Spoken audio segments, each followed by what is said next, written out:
Resumo da lição número 3, dia 8 a 14 de outubro. Entendendo a natureza humana. Então o Senhor Deus formou o homem do pó da terra e lhe soprou nas narinas o fôlego de vida, e o homem se tornou um ser vivente. Gênesis capítulo 2, verso 7. Somente o Deus Todo-Poderoso, aquele que nos criou, também nos conhece perfeitamente. Veja o Salmo 139. Assim, somente em sua palavra, para nós, as Escrituras, podemos encontrar respostas para perguntas cruciais sobre a natureza humana e a origem do homem. No sexto dia, Deus deu vida aos animais terrestres e aos primeiros seres humanos, um casal, como está escrito em Gênesis capítulo 1, versos 24 a 27. Ele formou da terra todos os animais do campo e todas as aves do céu, como está escrito em Gênesis capítulo 2, verso 19, e formou o homem do pó da terra, como está escrito em Gênesis capítulo 2, verso 7.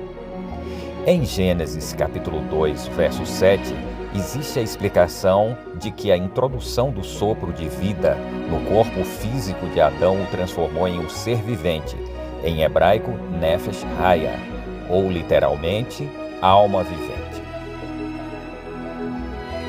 Como o tecido material de pouco mais de 1 quilo de células e compostos químicos, o cérebro mantém e cria coisas imateriais como pensamentos e emoções.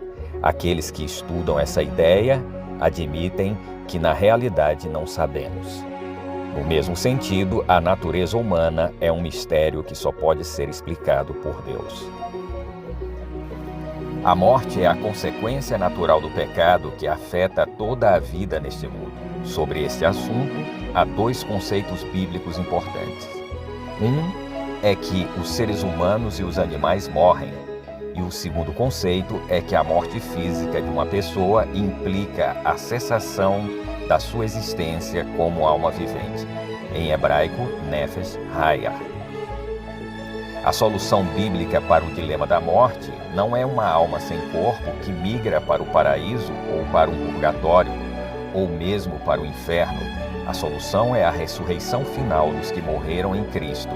Em seu sermão sobre o pão da vida, Jesus declarou: a vontade do Pai é que todo aquele que vir o Filho e nele crer tenha a vida eterna, e eu o ressuscitarei no último dia. Como está escrito em João capítulo 6, verso 40. Eclesiastes capítulo 12, versos 1 a 7, descreve em termos bastante dramáticos o processo de envelhecimento culminando com a morte. O verso 7 refere-se à morte como a reversão do processo de criação mencionado em Gênesis capítulo 2, verso 7.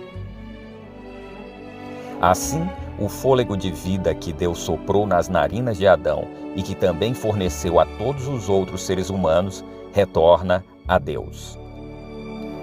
Em Jó capítulo 3, versos 11 a 13, está escrito: por que não morri eu na madre? Por que não expirei ao sair dela? Por que houve regaço que me acolhesse? E por que peitos para que eu mamasse? Porque já agora repousaria tranquilo, dormiria, e então haveria para mim descanso. Salmo 115, verso 17, diz: os mortos não louvam o Senhor, nem os que descem à região do silêncio. No Salmo 146, verso 4, está escrito: sai-lhes o espírito e eles tornam ao pó. Nesse mesmo dia perecem todos os seus desígnios. E em Eclesiastes capítulo 9, versos 5 e 10 está escrito: porque os vivos sabem que hão de morrer, mas os mortos não sabem de coisa nenhuma. Nem tampouco terão eles recompensa, porque a sua memória jaz no esquecimento. Tudo quanto te vier à mão para fazer, faze-o conforme as tuas forças, porque no além para onde tu vais não há obras, nem projetos, nem conhecimento, nem sabedoria alguma. Alguns argumentam que esses versos, escritos em linguagem poética, não podem ser usados para definir a condição do ser humano na morte. É verdade que, às vezes, a poesia pode ser ambígua e facilmente mal interpretada, mas não é esse o caso quanto a esses versos. Sua linguagem é clara e os seus conceitos estão em plena harmonia com os ensinamentos do Antigo Testamento sobre o assunto. Quando lemos versos como os de Gênesis, capítulo 25, verso 8, segundo livro de Samuel, capítulo 7, verso 12, primeiro livro de Reis, capítulo 2, verso 10, e primeiro livro de Reis, capítulo 22, verso 40, encontramos a expressão descansar com os antepassados. Identificamos pelo menos 3 aspectos significativos sobre descansar com os antepassados. É a perspectiva de que mais cedo ou mais tarde chegará o momento em que precisaremos descansar de nossos labores cansativos e sofrimentos. Outro aspecto é a convicção de não sermos os primeiros e únicos a seguir essa trilha indesejável, pois nossos antepassados já nos antecederam. Um terceiro é que, ao sermos sepultados perto deles, não estamos sozinhos, mas permanecemos juntos mesmo durante a inconsciência da morte.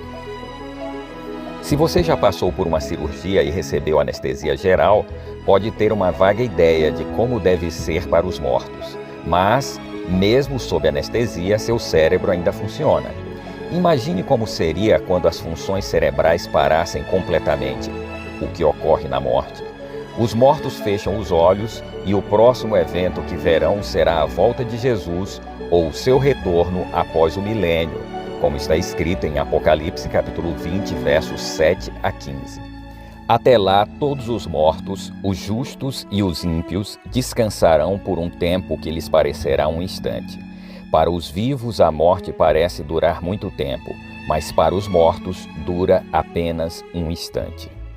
O mundo foi dominado pela teoria da imortalidade natural da alma, com todas as suas ramificações. Por isso, a nossa mensagem sobre o estado dos mortos é crucial.